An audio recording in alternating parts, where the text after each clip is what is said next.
আসসালামু আলাইকুম। আশা করছি সকলে ভালো আছেন।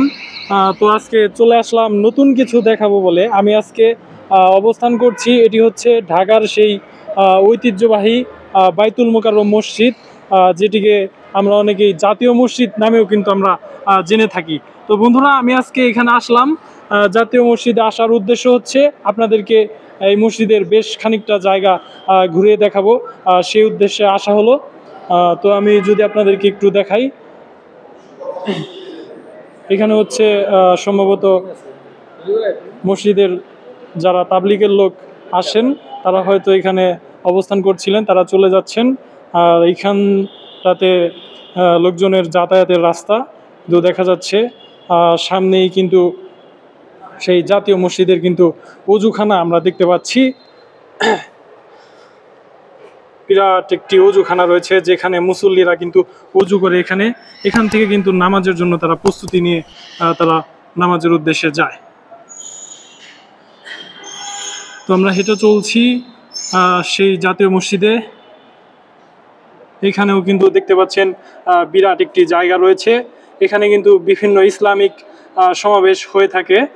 ইসলামিক স্কলাররা এখানে আসেন, তারা নানান ইসলামিক দিক নির্দেশনা দিয়ে থাকেন। আমরা এগিয়ে চলছি।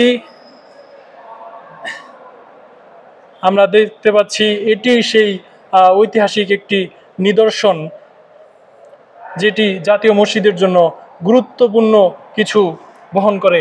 আমরা লেখায় দেখতে পাচ্ছি এখানে লেখা রয়েছে সৌদি আরবের মহামান্য বাদশাহ খালিদ ইবনে আব্দুল আজিজ আল সৌদ গণপ্রজাতন্ত্রী বাংলাদেশ মহামান্য সাবেক রাষ্ট্রপতি জিয়াউর রহমানের সৌদি আরব সফরকালে সূরা হাজ এর ২৬ নং আয়াত লিখিত কাবা শরীফের গিলাফের এই অমূল্য খণ্ডটি উপহার দেন।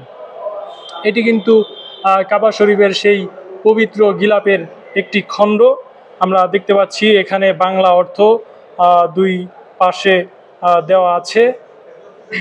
এই বিষয়ে আমি যদি এখানে আমার সাথে একজন ভাই ছিলেন, আমি ওকে যদি প্রশ্ন করতে চাই যে ভাই, আসলে এটা মানে আপনি এই বিষয়ে কি জানেন, বা এটা মুসলিমদের জন্য কেমন নিদর্শন, এই বিষয়ে এটা যদি হচ্ছে আপনি মুসলিমদের জন্য আপনার খুবই গুরুত্বপূর্ণ একটা নিদর্শন যে আমাদের বাংলাদেশে বাইতুল মোকাররম একটা জাতীয় মসজিদের ভিতরে এইরকম একটা মহামূল্যবান একটা জিনিস আছে, যাকে একেবারে অমূল্য সম্পদ হিসাবে বললেও ভুল হবে না। তা আমাদের বাংলাদেশের অনেক আমার জানা মতো অনেক লোকেরাই জানে না যে এখানে আপনার কাবা শরীফের মহামান্য একটা গিলাফের খণ্ড আছে এখানে। তো এটা হচ্ছে সূরা হাজের ২৬ নং আয়াতের একটি গিলাফ।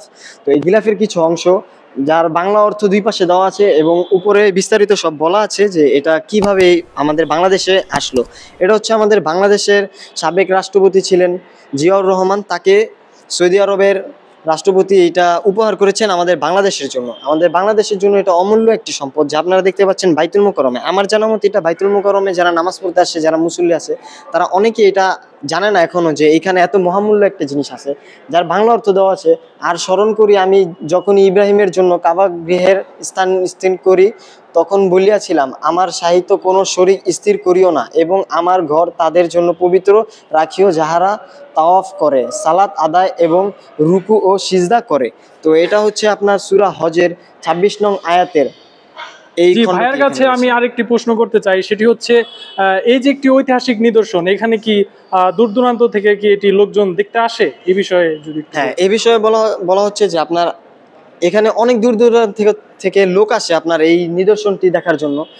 যে অনেক যারা জানে তারা তো এটাকে দেখে প্রত্যেক দিনই নামাজ আদায় করে এইখানে, এবং এইখানে ঘুরতে আসে, নামাজ আদায় করতে আসে। এই বাইতুল মোকাররমে ঘুরে তারা এই নিদর্শনটাকে দেখে, এবং অনেকেই দূর দূরান্ত থেকে আসে। আমার সাথেও দেখা হয়েছে, এবং কুমিল্লা, নোয়াখালী, ফেনী, ওনারাও এখান থেকে আসছে শুধুমাত্র এই নিদর্শনটা দেখার জন্য, এটাকে ক্যামেরাবন্দি করার জন্য। অনেকেই এখানে ঘুরতে আসে, বাইতুল মোকাররমে নামাজ আদায়ের জন্য আসে, ঘুরতে আসে। বিভিন্ন স্কলারের মাদ্রাসার অনুষ্ঠানের ক্ষেত্রে এখানে অনেক লোকের আসে। তো তখন এইটাকে যারা দেখে, নতুন দেখে, তারা খুবই চমৎকার একটি উপহার অনুভব করেন, যে আমাদের বাংলাদেশের জন্য এটি খুবই একটা গুরুত্বপূর্ণ একটা বিষয়, যে আমাদের বাংলাদেশে এত মহামূল্য কাবা শরীফের একটি গিলাফের অংশ আছে, ২৬ নম্বর আয়াতের একটি গিলাফের অংশ আছে।